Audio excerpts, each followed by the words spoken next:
Giawhag ni Mayor Raymond Alvin Garcia ang Cebu Medical Society pag-turnover sa 205 milyones pesos nga kantidad sa mga donasyon nga ilang nadawat ngadto sa Cebu City Government.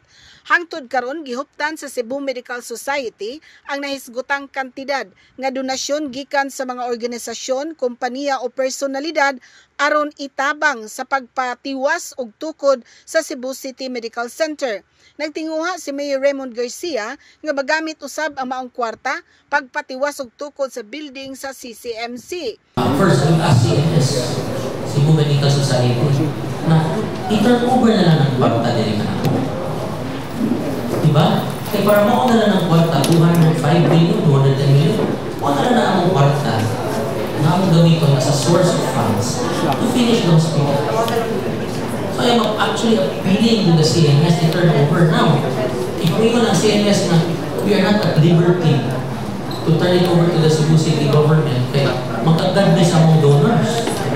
Diba? Hindi na, ang donor, di ako musukot na i-turn over sa Cebu City, tinalan ng CMS. So mamuntahan po sa CMS. CMS, ipaila-ila niya ng mga donors ninyo eh. Kaya kung ang ilang tuyo is to humanda sa CMC, why don't the donors just directly donate it to the city of Cebu? Gisugdan pagtukod ang bagong building sa CCMC na po nakatuig ang nilabay ug hangtod karon wa pa gyud kini makumpleto og kahuman.